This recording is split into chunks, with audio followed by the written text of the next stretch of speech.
Signos FM. Finalizó el espacio publicitario.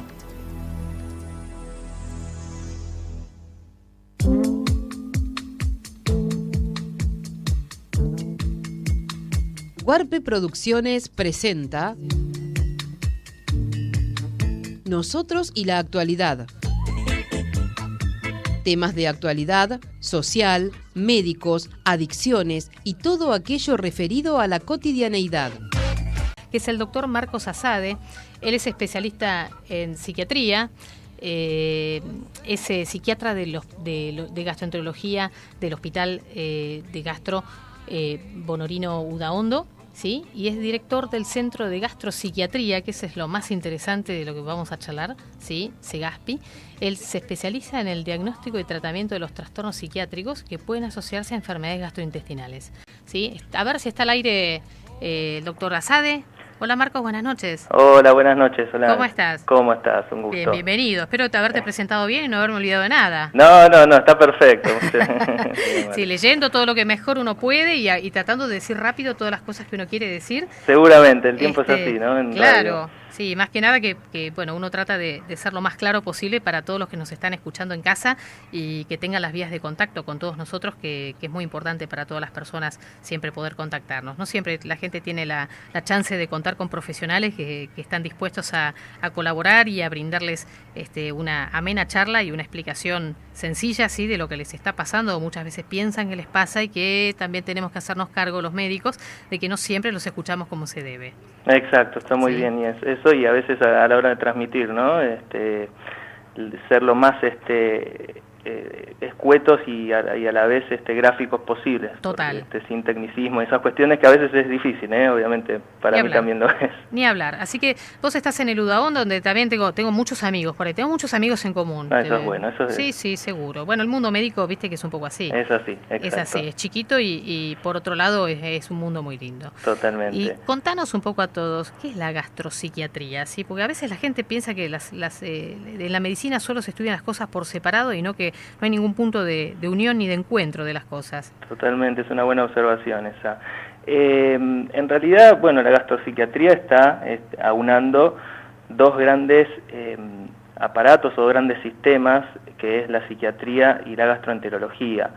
Y con esto, primero quiero comentar que existen otras áreas en donde se estudia la psiquiatría en relación a ciertas patologías o alteraciones en general de aparatos que enferman, digamos, como la ginecopsiquiatría o la psiconeuroinmunoendocrinología o la cardiopsiquiatría. Tan complicados que nosotros les ponemos. Exacto. Y la gastropsiquiatría viene un poco a estudiar los trastornos psiquiátricos que pueden presentarse comórbidos, o sea, comórbidos juntos, en pacientes que tengan alguna enfermedad gastrointestinal, ¿no? Básicamente es eso, hay muchas enfermedades en distintos aparatos, como te decía, el reumatoideo también, se puede estudiar psiquiatría en todas las alteraciones, en las enfermedades reumatoideas, y estas, los distintos aparatos están conectados en el organismo y muchas veces no los vemos, muchas veces los fragmentamos. El área nuestra de estudio es la gastropsiquiatría, o sea, como te decía, las alteraciones, los trastornos psiquiátricos y las alteraciones emocionales en sí, porque también la psicología obviamente que tiene mucho que ver en esto, en los pacientes con alteraciones gastrointestinales.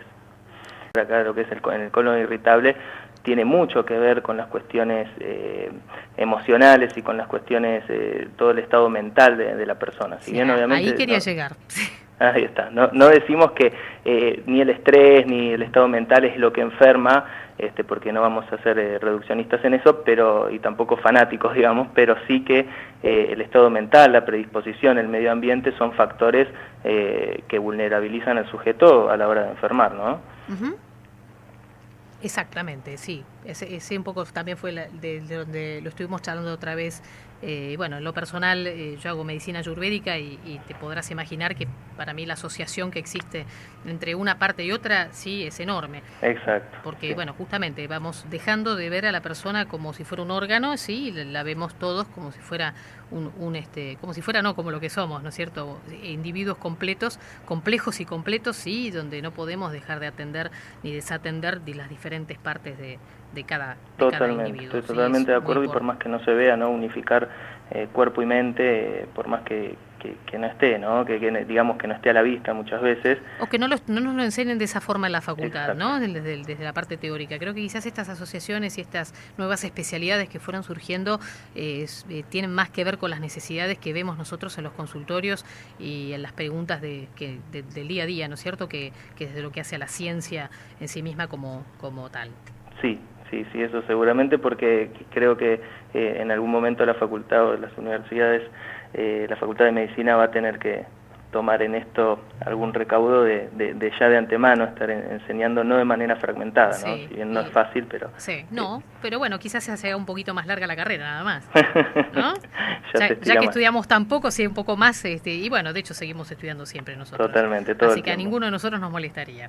Seguro. Así es, y de paso, sí, ¿por qué? ¿Cómo es que surge la necesidad de estudiar la psicología de quienes presentan enfermedades gastrointestinales, sobre todo, Marcos? Bueno, en realidad esto surge un poco de la evidencia de que uno ve el aumento de la frecuencia, más que nada la ansiedad y la depresión, que después podemos hablar un poco de eso, en algunas patologías gastrointestinales, ¿no?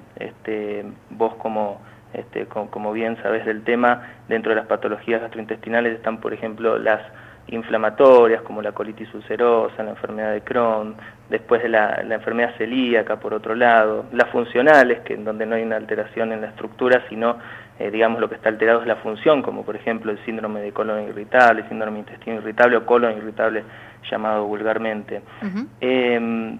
Y después, obviamente, las tumorales, por otro lado, las oncológicas.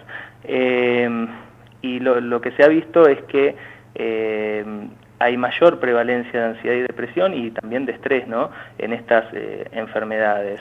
¿Qué sería eso de la prevalencia, Marcos, para la gente que quizás no maneja este lenguaje como nosotros?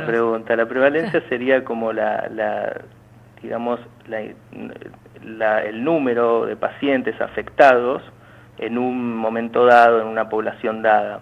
Eso sería la prevalencia. Entonces podemos ver cómo cuando hay enfermedades, y como cuando hay enfermedades crónicas más que nada, y que afectan el estilo de vida, que afectan la función normal del individuo, que afectan su relación con el entorno, mucho más cuando estas enfermedades son invalidantes o requieren internaciones frecuentes.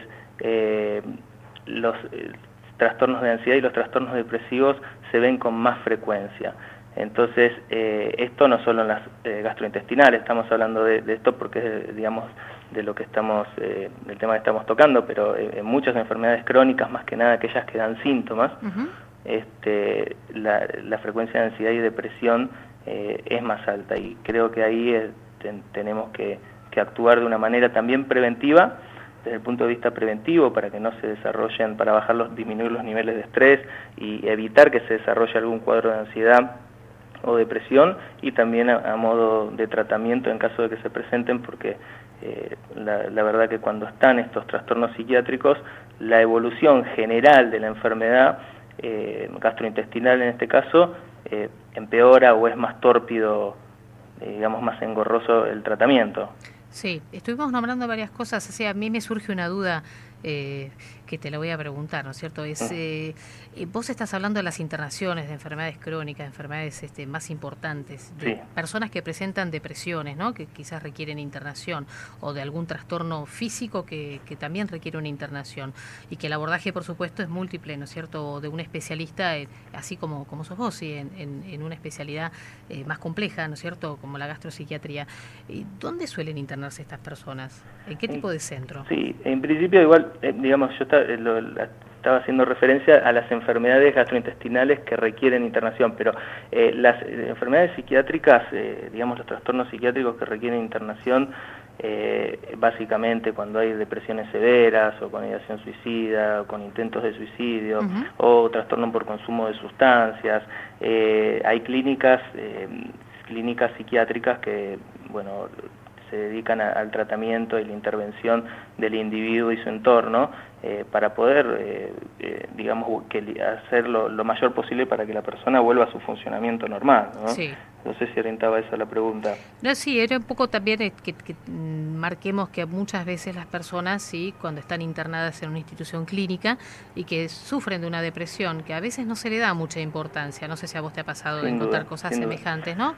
Que bueno, que es importante estudiar justamente el todo, ¿no es cierto? Que a veces algo que empieza o que aparece, sí, como un cuadro agudo clínico, sí, tiene un trasfondo importante mental, que no está desasociado a lo que les está pasando, sino que va todo de la mano.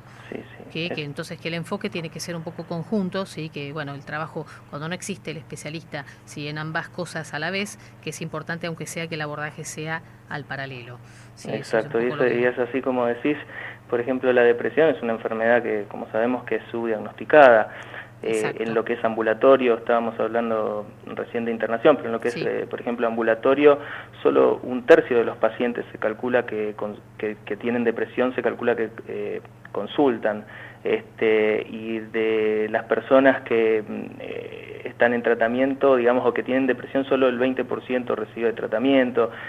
Y esto se traslada muchas veces en el lenguaje médico y en la visión de los médicos. Muchas veces, como vos estabas diciendo, vemos pacientes que están internados o con comorbilidades clínicas, con enfermedades clínicas asociadas, que están en alguna internación por un motivo clínico, y al tema de salud mental o de un trastorno psiquiátrico, que es un trastorno, digamos, médico, no se le da mucha importancia, y esto reviste también después para el tratamiento y la mejoría posterior global, ¿no? Marcos, ¿qué enfermedades en general de todo lo que vos hacés, ¿no es cierto?, del tubo digestivo, ¿no es cierto?, tienen esta asociación tan importante? Algunas estuviste nombrando, pero ¿cuáles son, así en líneas generales, para que la gente pueda asociar lo que les pasa o lo que escuchan que quizás tienen, sí, con la necesidad, yo creo, sí, que existe y que debe existir cada vez más, de las consultas con especialistas, sí, como vos, en este tipo de patologías?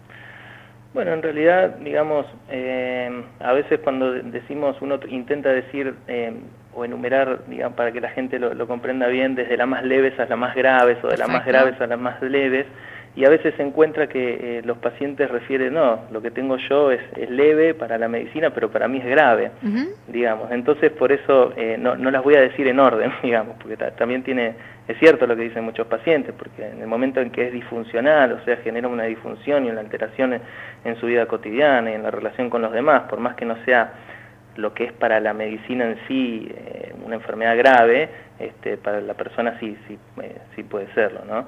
Entonces tenemos, como estábamos hablando, las enfermedades inflamatorias intestinales, como la colitis ulcerosa y la enfermedad de Crohn.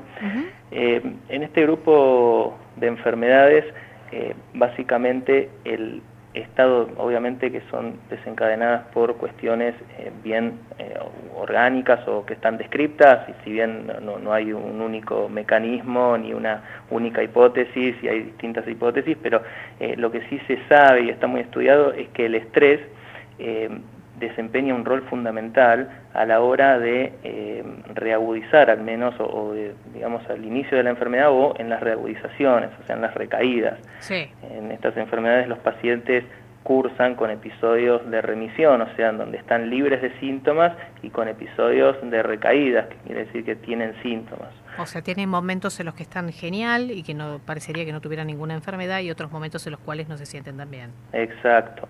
Y eso sí se ha visto, esto uno lo ve cuando le pregunta a los pacientes, más allá de que se han hecho distintos estudios, y muchas veces hay situaciones de estrés ambientales, como sociolaborales, digamos, del medio ambiente, que tienen un factor importante para desarrollar lo que es la recaída en la enfermedad. Por ejemplo, en cuanto a estas enfermedades, se vio que más de la mitad de los pacientes tienen algún trastorno psiquiátrico. Eso te iba a preguntar, si hay alguna personalidad, algún tipo de personalidad característico, ¿no? Sí, tienen más bien lo que nosotros vemos y está estudiado de alguna manera, si bien falta seguir estudiándolo, es ciertas dos formas de encarar, digamos, la vida y las situaciones. Por un lado, algunos son muy evitativos, lo que se dice evitativos, dependientes, que tienen esa forma más de me guardo todo, ¿no? Ajá. Y por otro lado, hay personas que son mucho más explosivas, sí. que es lo que denominamos nosotros también como impulsivos, y en donde no pueden regular, uno encuentra que digamos, tienen como alguna alteración en lo que es la regulación de las emociones. Sí. Por eso uno lo que intentamos nosotros ahí en el tratamiento es unificar de alguna manera los síntomas con las emociones y con el estado mental, reconocer las emociones que están surgiendo, identificarlas como propias e intentar de ahí empezar a hacer algo con eso. Por otro lado, sí hay estudios que muestran que varios pacientes presentan alexitimia, que la alexitimia es, para que la gente lo sepa, es la incapacidad de interpretar y verbalizar las emociones de una persona. Entonces, varias veces vemos acá cómo se está asociando, ¿no?, la alexitimia con lo que estamos diciendo, de que no pueden regular las emociones y la expresión sintomática. Esto básicamente es lo que presentan estos pacientes con la enfermedad inflamatoria intestinal. Sí. Por otro lado, por ejemplo, no sé, en la enfermedad celíaca, sí. si podemos... Están de moda ahora. Es más estudiada y tal vez con más screening, ¿no? O sea, el estudio en la población para ver si se encuentra. Esto sí, los gastroenterólogos lo mencionan bastante y digamos, siempre está la sospecha de celiaquía en algún trastorno gastrointestinal. Lo que sí nosotros vemos como psiquiatras y psicólogos, que los pacientes con enfermedad celíaca tienen más índice de depresión que lo que es en la población general. Hay un estudio muy grande de 30.000 pacientes, un estudio de afuera, ¿no?, en donde se vio que las personas tenían más depresión que el resto de la población. Hay hipótesis, y bien simple, las menciono, hay dos hipótesis concretas. Una sería por el nivel, digamos, la cuestión socioambiental, que esto tiene que ver con la necesidad de hacer dieta libre de gluten de por vida. Sí. O sea, la persona con enfermedad celíaca no puede ingerir ni trigo, ni cebada, ni centeno, ni derivados de estos granos, porque tienen gluten, que altera su intestino y genera una alteración en su absorción, generando muchos síntomas. Y entonces el hecho de tener que hacer esta dieta, que los pacientes encuentran en el momento del diagnóstico, muchas veces encuentran que mejoran con la dieta, mejoran sus síntomas y a veces incluso pueden llegar a mejorar la depresión. Esto, por un lado, la cuestión más ambiental, y por otro lado, la cuestión bien más biológica, que tiene que ver con que hay hipótesis que describen que al haber poca absorción de triptófano, el triptófano es una sustancia que va a sintetizar serotonina. Al haber poca absorción de triptófano, esto predispone a depresión, porque la serotonina es necesaria y para mantener un estado de ánimo normal, digamos. Esto es lo que se vio en la enfermedad celíaca. Sí, entonces el rol del psiquiatra, ¿no es cierto?, tanto como el del terapeuta, vamos a decir en general, sea psiquiatra, sea psicólogo, sí, es sumamente importante, ¿no es cierto?, en estas patologías. Sí, en ese punto sí, porque digamos, más que nada, nosotros siempre, obviamente, no lo importante es no psicologizar ni psiquiatrizar nada, sino más bien cuando hay cuestiones que la persona manifiesta un sufrimiento, y no solo un sufrimiento físico, sino un sufrimiento mental, y esto se ve evidenciado por su relación con el entorno, por su autopercepción, por el manejo de sus situaciones, en donde todo esto genera cada vez más estrés muchas veces.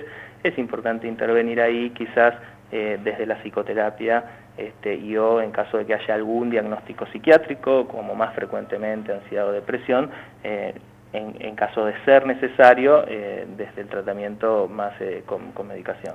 Que vamos a aclarar algo, ¿no es cierto? Porque quizás para vos y para mí decir trastorno psiquiátrico es algo bastante frecuente y común, pero para muchas personas asusta. Sí, o sea que tener algún trastorno de ese estilo, ¿sí? O tener algún tipo de las personalidades que estuvimos nombrando, alguno de estos tipos de problemas, no es nada dramático, es nada para asustarse, ni tampoco es que una persona está muy mal de la cabeza, como muchas veces se asocia, y cuando alguien tiene que consultar a un psiquiatra es porque realmente tiene un trastorno grave, ¿no es cierto? Sí, que no, que al contrario, que son cosas que nos pasa a todos y todos los días y que todos tenemos de alguna manera que poder entender que es importante que nos tratemos con el especialista que sea necesario. Sí, seguro, está muy buena la aclaración que haces porque, digamos, el trastorno se denomina de esa manera, que es sinónimo de desorden. Exacto. Y muchas veces nosotros es cierto que lo utilizamos así, digamos, sin tomar tal vez, o pensar que la persona lo escucha por primera vez o escucha por primera vez esa palabra, pero así como muchas veces decimos, una persona puede tener una angina, puede tener un cuadro gripal, puede tener una neumonía, una hipertensión o puede tener una depresión, digamos, y todos son importantes y en todos los casos amerita el tratamiento. Exactamente, sí, y que no tiene nada de raro, pero no sé si alguna vez a vos te pasó, a mí me pasa mucho, que la gente suele decirte, yo nunca fui al psiquiatra, ¿no es cierto? Como si fuera un gran valor, ¿no es cierto?, no haberlo hecho. Y sin embargo, bueno, quizás a veces lo más recomendable es hacer una consulta cuando uno tiene algún momento de la vida en el cual necesite el apoyo, sí, particularmente de la parte mental, espiritual, sí, vamos a llamarlo de esa forma, como para globalizar un poquito más, sí, el campo de acción. Seguro. ¿Sí? Seguro. Y estuvimos nombrando mucho el estrés, ¿sí? Estaría bueno, ¿no?, recordar un poco para nosotros, sí, y contarle a la gente que no sepa qué es un poco el estrés y qué cosas nos pueden llevar a desordenarnos en relación a nuestro manejo del estrés. Bueno, el estrés se denomina como una respuesta fisiológica o psicológica que presentan las personas o cualquier organismo, digamos, en nuestro caso las personas, ante las distintas exigencias a las que está siendo sometido. Y hay distintos factores estresores que pueden ser tanto externos como por ejemplo el trabajo, la familia, el medio ambiente, el estado físico de la persona, como internos. Los internos son los miedos, las frustraciones, la sensación de soledad, digamos, cualquier situación puede ser estresor, generar estrés. Y lo que sí vale acá aclarar es la distinción que vulgarmente todos, y los médicos también obviamente, utilizamos la palabra estrés para hablar cuando, digamos, referirnos a algo malo. En realidad, para que la gente lo entienda, el estrés es un componente normal de nuestra vida y es necesario para la supervivencia, ¿no? Por lo que es un mecanismo de adaptación al medio ambiente. Y nos permite estar enfrentados a lo cotidiano de nuestras vidas y se lo considera como normal cuando nosotros podemos adaptarnos y podemos normalmente sortear ciertos obstáculos sin tanto esfuerzo, digamos. Y ese sería el estrés, que es el estrés bueno, ¿no? Y este estrés incluso es necesario, digamos, sí. Pero si las demandas del medio ambiente son muy duraderas o excesivas, o los recursos que tiene la persona son insuficientes, los recursos, llámese las capacidades y las posibilidades que tiene para afrontar cierta situación, son escasos, que muchas veces pueden ser según el momento de la vida que la persona esté pasando, no podría adaptarse a la situación que está generando el estrés, entonces se produce un desequilibrio. Y entonces la persona entra en lo que es el distrés, que es el estrés malo. Y ahí es lo que vulgarmente denominamos estrés, ¿no? Como con el colesterol, ¿no es cierto? El colesterol bueno, el colesterol malo. Exacto. Sí, tan importante tenerlo, sí, que todo el mundo lo detesta. Sí, parecería, tengo colesterol, menos mal. Que es bueno tener, menos mal que tiene colesterol. Tal cual. Puede sintetizar hormonas. Exacto. Y tantas cosas importantes. Totalmente. Y esto es lo mismo, el estrés bueno, el estrés malo, pero bueno, cuando hablamos vulgarmente de estrés, hay muchos estudios que demuestran que las personas que están sometidas a un estado de estrés crónico tienen mayor posibilidad de sentirse deprimidos y ansiosos, ¿no? Exacto. En nuestro caso en relación a lo que es la psiquiatría y en todas las enfermedades, el estrés o el distrés, digamos, es un factor que es nocivo para el desarrollo de cualquier enfermedad. Casi cualquier enfermedad, ¿no? Así es, y cuán difícil es el manejo del estrés, ¿no es cierto?, para justamente tratar de no desestresarnos tanto todos los días. Exacto. Ahí Sí. no te escucho bien, perdón. No, estaba haciendo un comentario simplemente que no es nada sencillo para ninguno de todos nosotros tratar de manejar No, ¿sí? seguro, todos los seguro. mecanismos sí que nos llevan al distrés, sí, igual como la gente suele decir, mal decir, sí, el estrés diario, ¿no es cierto? Desde cualquiera de todos los ámbitos que tenemos En todos. en la vida. Y a todos, ¿no? Exactamente, a todos, a nosotros digamos, por las supuesto que demandas, lo que también. estaba diciendo recién, las demandas son cada vez mayores. Tal cual. Son cada vez mayores. Y una vez las personas no nos damos cuenta de eso, ¿verdad? Es así. En el mundo en que vivimos las demandas son, digamos, Enormes. lo que se pretende de nosotros y nosotros mismos pretendemos son cada vez mayores y eso inevitablemente, indudablemente nos lleva al estrés. Tal cual. Y Marcos, ¿qué tipo de síntoma o qué tipo de sensación o qué cosas alguna persona debería llamarle la atención como para hacer una consulta, sí, desde el lado de tu estudio particular, ¿no es cierto?, de la asociación de una especialidad de la otra, ¿cierto?, hay alguna cosa que les deba llamar la atención en particular como para que consulte a un equipo de salud mental y gastroenterología al mismo tiempo?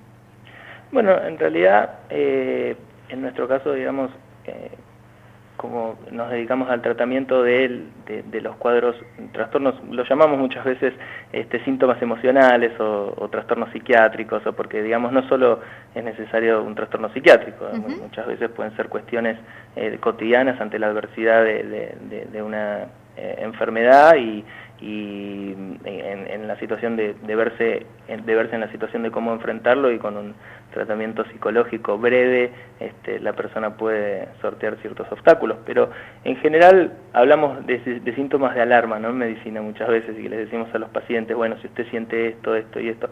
Y lo que sí, digamos, cualquier persona que tenga alguna patología gastrointestinal de las que estuvimos mencionando o alguna otra, y sobre todo si muchas veces si uno empieza a pensar un poco y a mirar hacia adentro, a bajar un poquito y a parar 2 minutos, ni 5, uno va notando los síntomas que puede estar teniendo, ¿no? Más que nada inespecíficos, ¿no?, que le puede estar costando concentrarse, o que puede sentirse más irritable, o con mucho agotamiento, o con insomnio.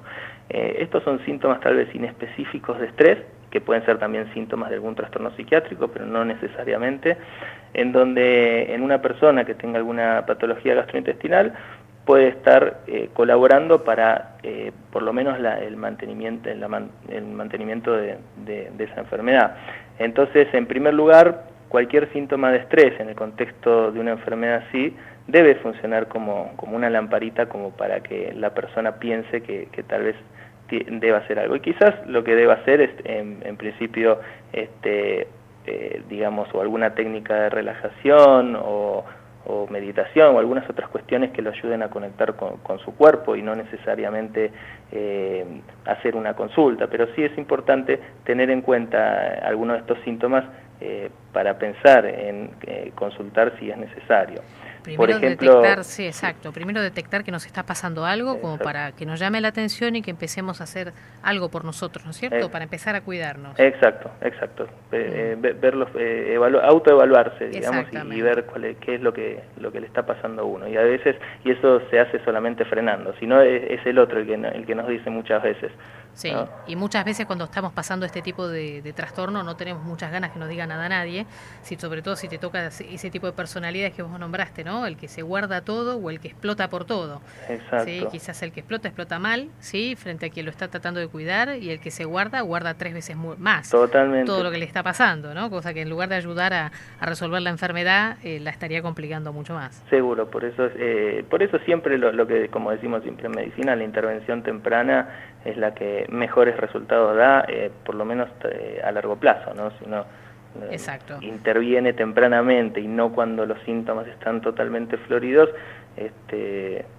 digamos, va a tener una un mejor una resultado, evolución más mucho rápido, mejor. Exactamente, sí. Por otro lado, también, amén de los síntomas, de la detección temprana, sí, el abordaje multidisciplinario, sí, me salía multitudinario, sí, Sí, a veces no, tiene que perfecto. ser multitudinario, pero bueno, ¿no es cierto? No olvidarnos que cuando trabajamos en conjunto, los que somos agentes de salud, trabajamos mucho mejor.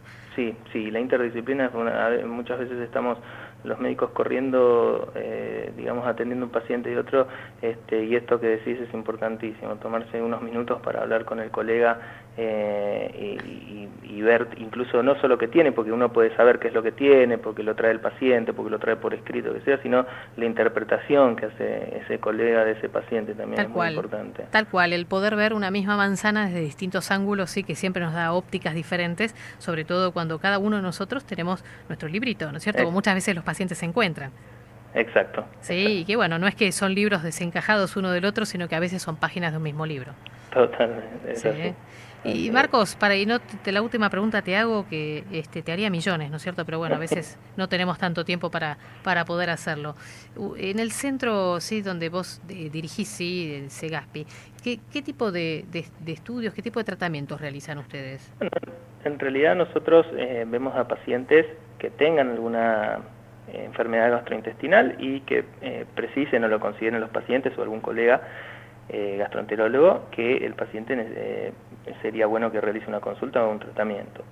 El abordaje es psicológico y o psiquiátrico según sea necesario, en que mucha gente quizás lo sabe, pero lo voy a decir, el abordaje psicológico tiene que ver con la interpretación de síntomas o de conductas y las emociones que está teniendo, o los pensamientos y qué conductas está tomando en relación a eso. Eso es uno de los abordajes psicológicos que tienen más que ver con lo que es la terapia cognitiva.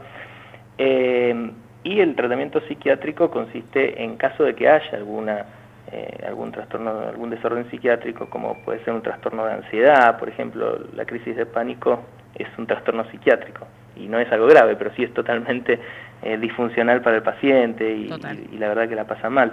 En caso de que haya alguno de estos trastornos asociados a enfermedades gastrointestinales, se hace un diagnóstico, una evaluación, un diagnóstico, se orienta al paciente para cuál sería el dispositivo más adecuado según su problemática y se puede ofrecer un tratamiento, ¿no? Siempre la visión es integradora entre nosotros y abordamos a los pacientes de la perspectiva biopsicosocial, ¿no? Teniendo en cuenta lo que es la biología, la psiquis y la cuestión social, socioambiental en donde se desenvuelve la persona. Sí. Y yo los invito a todos a que recorran un poquito la página de CEGASPI, sí, que de verdad es súper interesante, sí tienen un montón de notas que pueden leer, los lugares distintos donde pueden contactarse con el equipo, sí, que es multidisciplinario, como estuvimos hablando, que es la forma correcta de abordar todo este tipo de problemáticas, ¿sí? Marcos, doctor Asade, yo te agradezco muchísimo en nombre de Daniel, que